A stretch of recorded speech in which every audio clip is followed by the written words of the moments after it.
मोर प्रिय देशवासी नमस्कार। यही समय रे आपण माने 2021 को विदाय देवा सहित 2022 को स्वागत करने निमंते प्रस्तुति रे लागी पड़े।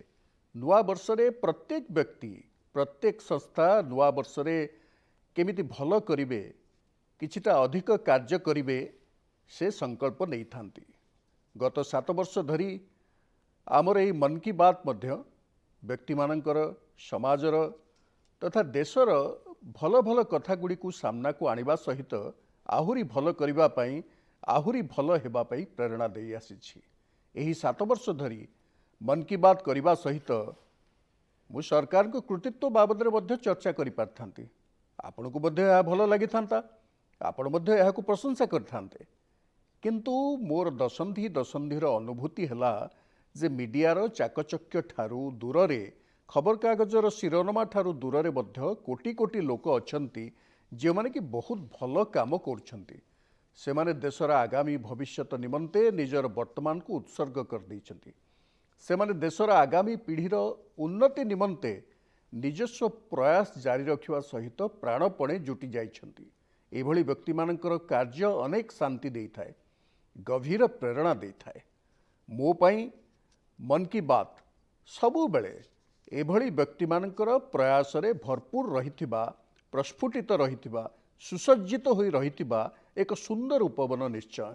एवं मन की बात रे प्रति मासरे मोर प्रचेष्टा एक कथा उपरे रही थाए जे एही उपवन रु केउ पाखुड़ा मु आपनक निकट को दे आसबी। मते खुशी लागुची जे आमर बहुरत्ना वसुंधरा रे पुण्य कार्यर अविरत प्रवाह निरंतर जारी रही। आज जेबे देश अमृत महोत्सव पालन करुछि सेतेबेले जो जनशक्ति जनगणकर शक्ति तार उल्लेख तार प्रयास सही परिश्रम भारतर एवं मानवतार उज्जवल भविष्यत निमंते एक प्रकार रे ग्यारंटी प्रदान करथाए। बंधुगण, यह लोक मानकर ही शक्ति समस्तंकर प्रयास जहा फल कि भारत 100 वर्ष मध्य आसीथिबा सबुठारु बड़ महामारी विरुद्ध रे लड़ी पारला। आमे प्रत्येक विपत्ति समय रे जणे अन्य जनक सहित गोटे परिवार भली छिड़ा हेलु।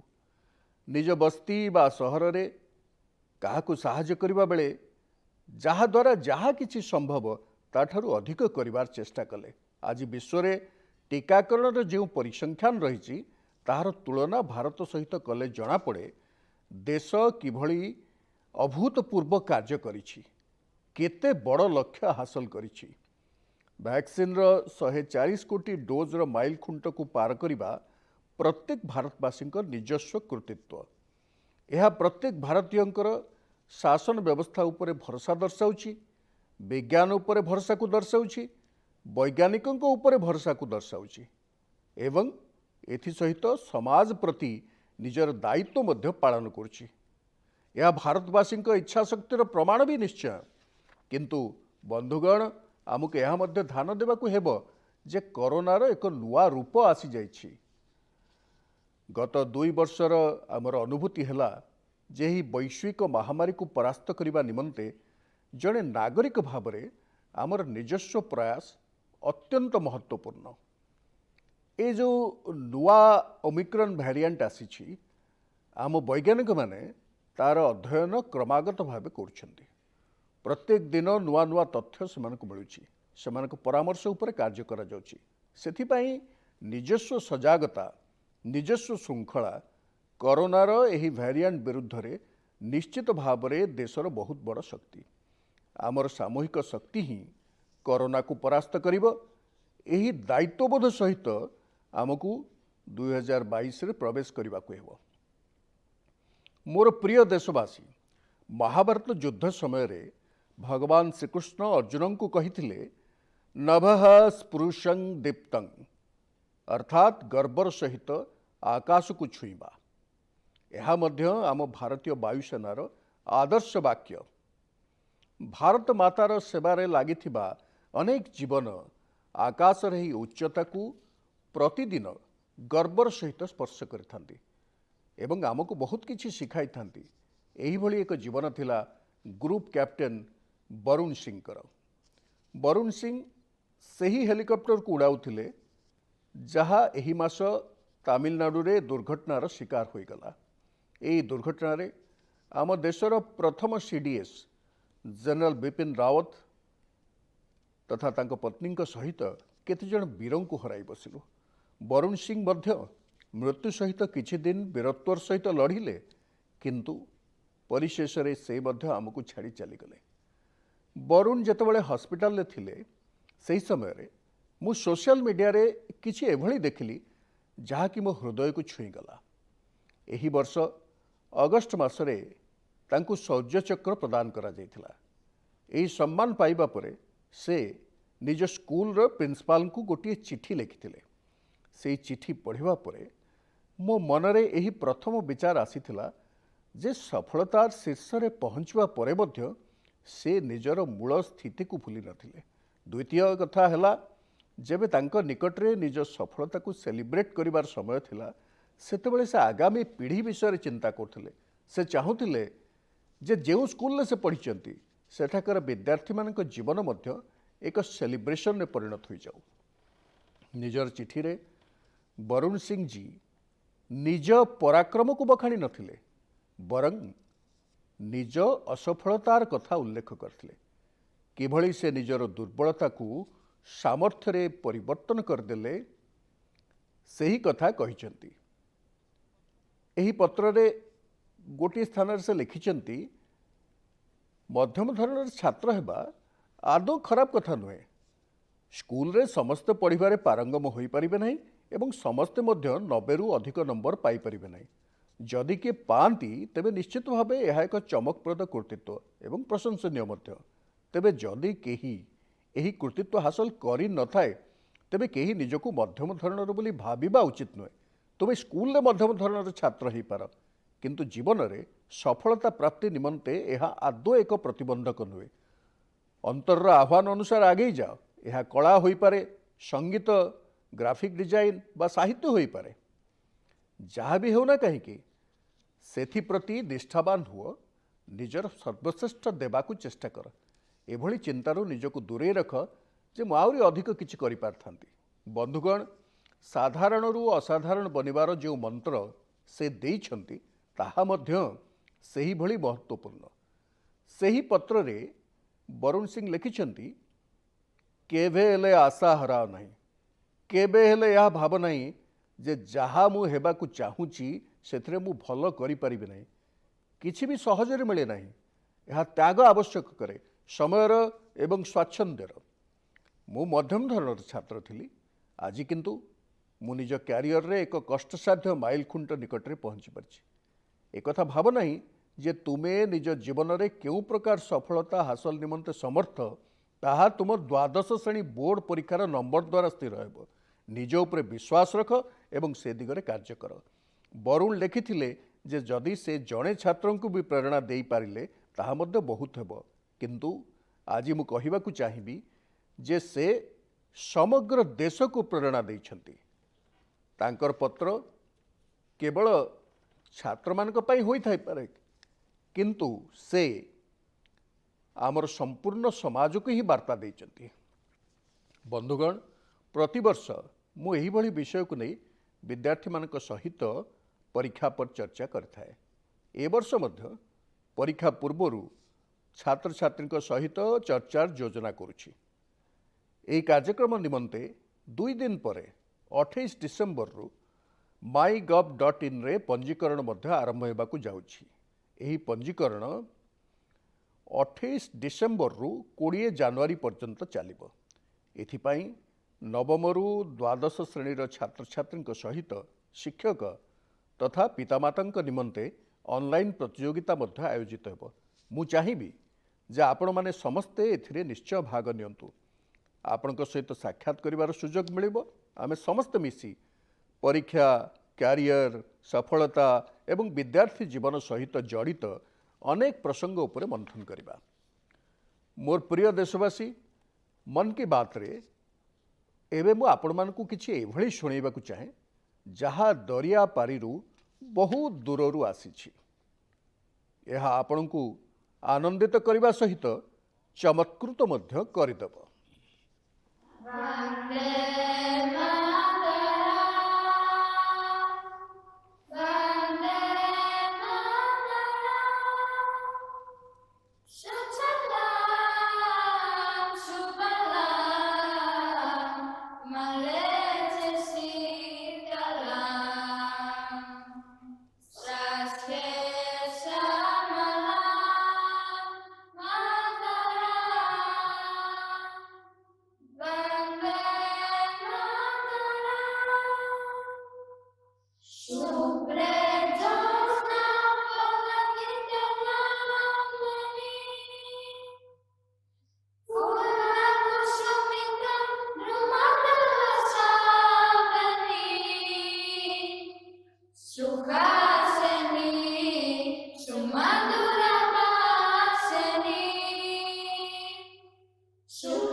पूरा विश्वास जहाँ शुणी आपण को खूब भल लगी गर्व अनुभूत होइथिबो। वंदे मातरम रे जो भाव निहित ताहा हमको गर्व और उत्साह रे भरी देई थाए। बंधुगण आपण माने निश्चित रूपे भाबुथिबे जे एपरी सुंदर वीडियो केउठिकार केउ देशरू आसीची। एहार उत्तर आपण मानक आग्रह को आहुरी बढ़ाई देबो। वंदे मातरम परिवेषण करिथिबा एही कलाकार माने हेउचंती ग्रीस देशर शिक्षार्थी। सेठारे एमाने इलियार उच्च विद्यालय रे अध्ययनरत अछंती। एमाने जेपरि सुंदर और भावपूर्ण ढंगरे वंदे मातरम गान करछंती ताहा अद्भुत और प्रशंसनीय। एपरि प्रयास दुई देशर लोकंकु निकटरू निकटतर करिथाए।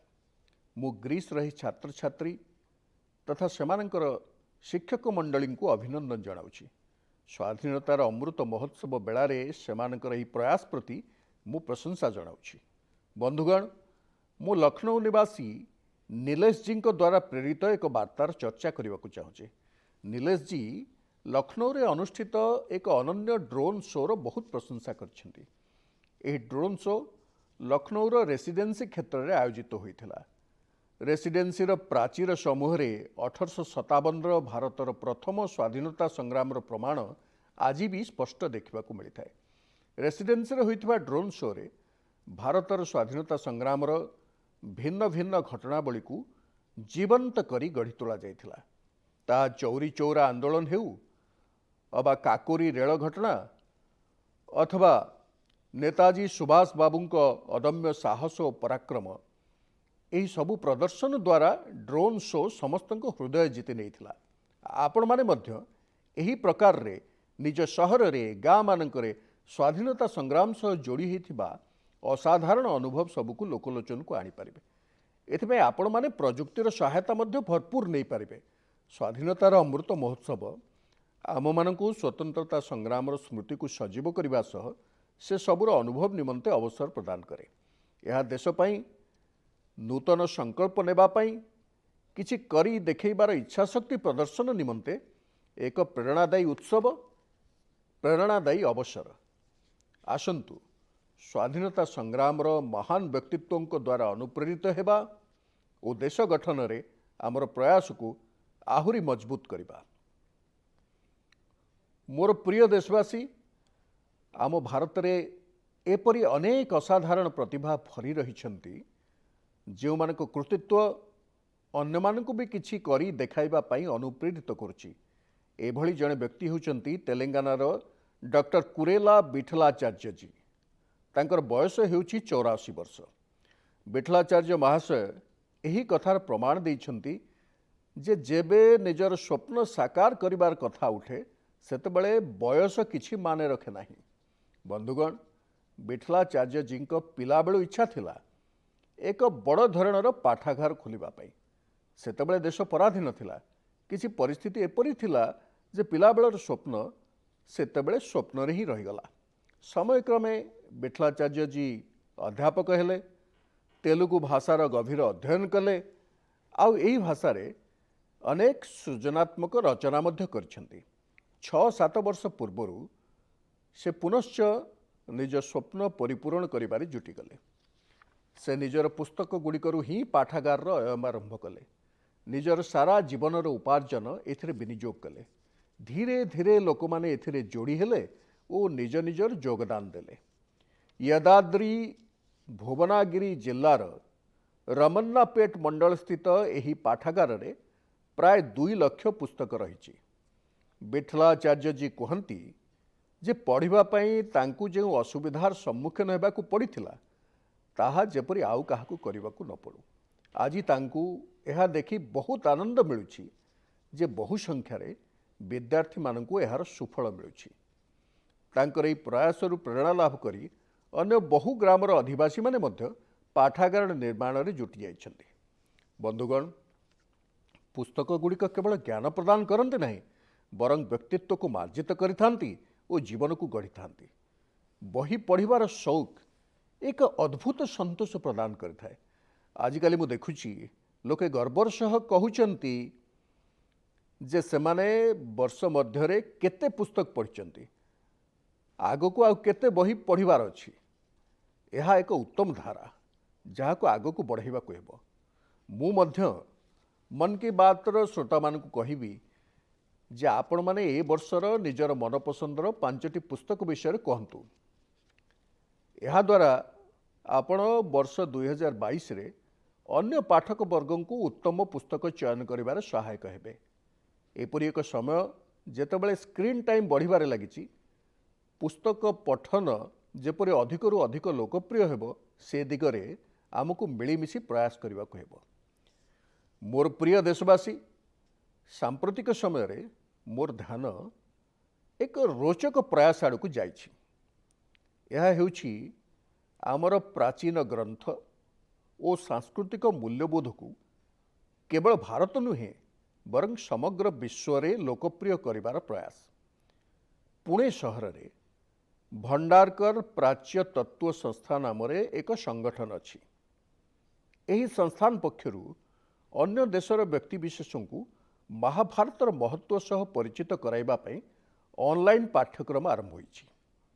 आपण एक कथा जानी चकित हेबे जे जदियो एही पाठ्यक्रम अयम आरंभ एबे हेइछि, किंतु एथिरे अंतर्भुक्त विषय गुड़िक संपर्क रे प्रस्तुति 100 वर्ष पूर्वर आरंभ होइछि।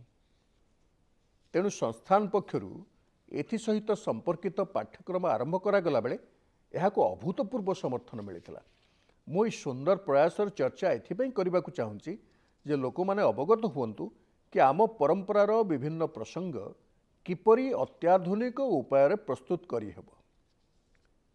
सात समुद्र पारी लोक मानक पाखरे ए सबुर सुफल किपरि पहुँचीबो सेथिपाई मध्य अभिनव उपाय मान अवलंबन करा जाउछि।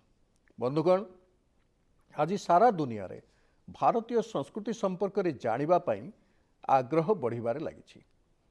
भिन्न भिन्न देशर लोक माने केवल जे आमर संस्कृति संपर्क रे जानिबा को उत्सुक ता नुहे, बरं ताको आगो को पढ़ाइबा पाई मध्य सहायता करचंती।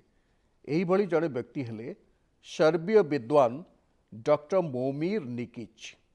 एही महाशय एक द्विभाषिक संस्कृत सर्बीय शब्दकोश प्रस्तुत करछन्ती। एही शब्दकोश रे अंतर्भुक्त 70,000 रु ऊर्ध्व संस्कृत शब्दर सर्बीय भाषा रे अनुवाद करा जायछि। आपण को या जानी अत्यंत खुशी लागिबो जे डॉक्टर निकिच 70 वर्ष बयस रे संस्कृत भाषा शिखिचंती। से कहउचंती जे यार प्रेरणा तांको महात्मा गांधी को लेखा सब को पढ़ी ही मिलिथिला। एही भली आउ एक उदाहरण मंगोलियार 93 वर्षीय प्रोफेसर जे गेंदे धरमकर मध्य रही। गत 4 दशंधि मध्य से भारतर प्राय 40टी प्राचीन ग्रंथ, महाकाव्य एवं अन्यान्य रचनार अनुवाद मंगोलियान भाषा रे करछन्ती। निज देश रे मध्य एही भली इच्छा शक्ति नहीं अनेक व्यक्ति कार्य करुछन्ती। मते गोवार सागर मुलेजी को प्रयास बाबद रे जानिबा को मिलिला। से शह शह वर्ष पुराणा काबी चित्रकला को लुप्त हेबारु बंचाइबा निमंते जुटी जाइछन्ती। काबी चित्रकला भारतर प्राचीन इतिहास को निज मध्यरे समाहित करिछि। प्रकृत रे काव्र अर्थ हैला लाल माटी। प्राचीन काल रे एही कला रे लाल माटीर प्रयोग हेउथिला। गोवा रे पोर्तुगीज शासन समय रे सेठारु पलायन करिथिबा लोके अन्यान्य राज्यर लोकों को मध्य एही अद्भुत चित्रकलार परिचय प्रदान करथिले। समय अनुसार एही चित्रकला लुप्त हेबारे लागिथिला, किंतु सागर मुलेजी एही कला रे नूतन जीवन संचार करछन्ते। तांकर एही प्रयास को भरपूर समर्थन मध्य मिलुछि। बंधुगण, गोटे छोट चेष्टा, एक क्षुद्र पदक्षेप मध्य आमर समृद्ध कलार संरक्षण रे बहुत बड़ योगदान दे पारुछि। जदि आम देशर लोके निश्चित करनेबे तेबे समग्र देश रे थिबा आम प्राचीन कलागुड़ी को सजाइबा, संभाळिबा एवं बंचाइबार इच्छा एक जन आंदोलन रूप नहीं पारिबो। मु एठारे अल्प केतोटी प्रयास बाबद रे कथा हेली। सारा देश रे एभली अनेक प्रयास हेउछि। तेबे आपण माने यार तथ्य नमो ऐप जरिया रे मो पाखक निश्चय पहुंचातु। मोर प्रिय देशवासी, अरुणाचल प्रदेश लोक माने वर्षटीए धरी एक अभिनव अभियान चलाई। तार नाम दिया जाइए अरुणाचल प्रदेश एयरगन सरेंडर अभियान। यही अभियान रे लोक माने निज एयरगन सरेंडर कर जानती कहीं कारण एथिजोगु अरुणाचल प्रदेश रे अंधा दुनिया पक्षी शिकार कमिजिव। बंधुगण, अरुणाचल प्रदेश हेउची 500 रु अधिक प्रजातिर पक्षी मानकर बासस्थली। एथिरे एभली किछि प्रजातिर देशी पक्षी अछंती जहा पृथ्वी रे अन्यत्र देखा जानती नाही। एबे धीरे धीरे जंगल रे पक्षी मानक संख्या कमिबार लागिछि। एथिरे सुधार आनिबा निमंते एयरगन सरेंडर अभियान चली।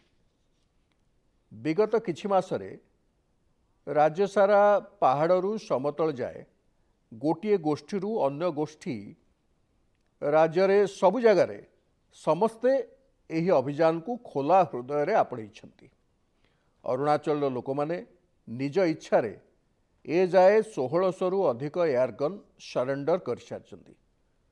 मु अरुणाचल जनसाधारण को एथिपाई धन्यवाद देउछि एवं समानकर अभिनंदन करुछि। मोर प्रिय देशवासी, 2022 सह जड़ित अनेक मत और वार्ता आपण माने पठेइछन्ति।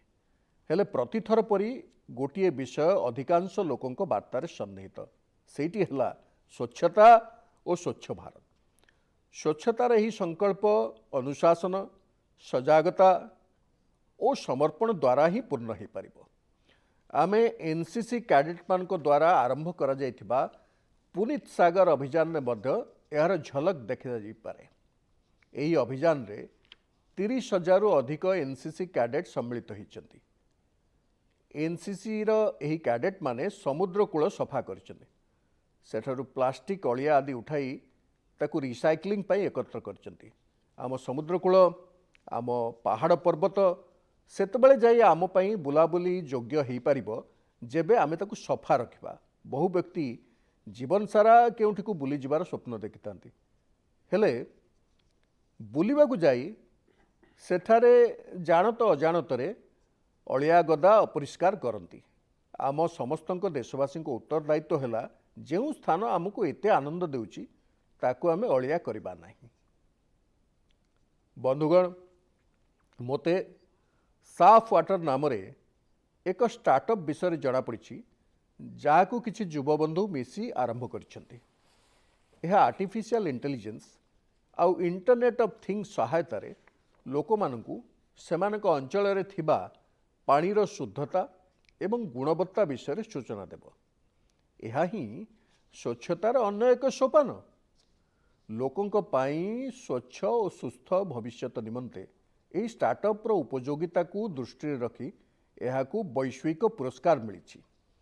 बंधुगण, एक कदम स्वच्छता की ओर यही प्रयास रे संस्था हुंतु कि सरकार हुंतु समस्तंकर महत्वपूर्ण भूमिका रही। आपण समस्त जानती जे पूर्वे सरकारी ऑफिस गुड़िक केते पुराना फाइल और कागजपत्र गदा ही रोला। यही सरकार जेबेठारू पुराना कार्यप्रणाली बदलाइबा आरंभ करछंती एही फाइल और कागज गदा डिजिटाइज ही कंप्यूटर फोल्डर मध्य समाहित होउची। जेते पुराना आ पड़ी रहितबा जिनस रहिची ताकू हटाइबा निमंते मंत्रालय और विभाग गुड़िक विशेष अभियान चलैछंती। एही अभियान सहित किछि अत्यंत कौतूहलपूर्ण घटना मध्य घटिची। डाक विभाग रे जेबे ए स्वच्छता अभियान चलिला सेतबेले सेठाकार जंकयार्ड संपूर्ण खाली हो गला। एबे जंकयार्ड को कोर्टयार्ड एवं कैफेटेरिया रे परिवर्तित कर दिया जायछि। आ गोटे अलिया गदा को 2 चकिया जान निमंते पार्किंग स्थान कर दिया जायछि। एही भली पर्यावरण मंत्रालय निजर खाली होइतिबा जंकयार्ड को निरामय केन्द्र रे बदलाई दिछि। शहर विकास मंत्रालय तो गोटे स्वच्छ एटीएम मध्य लगेछि। एही एटीएम रो उद्देश्य है जे लोक अलिया दियंतु आ प्रति बदल रे पैसा नहीं जातु।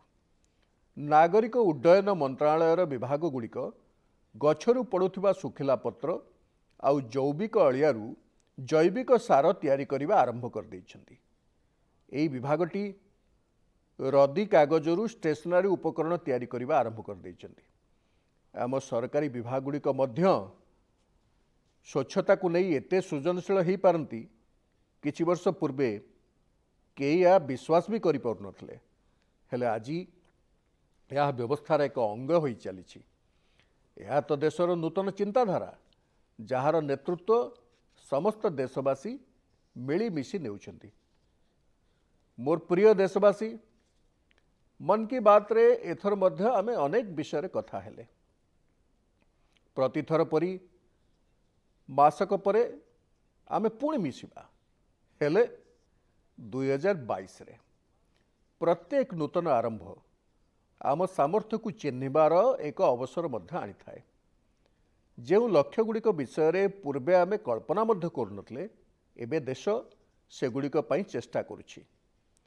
आमर कहा जाए क्षणशः कणशश्चैव विद्याम अर्थंच साधयेत्। क्षणे नष्टे कुतो विद्या, कणे नष्टे कुतो धनम। अर्थात विद्यार्जन कला बेले किछि नुआ जिनिस शिखिबा बेले आमे प्रतिटी क्षण को कामरे लगेबा उचित।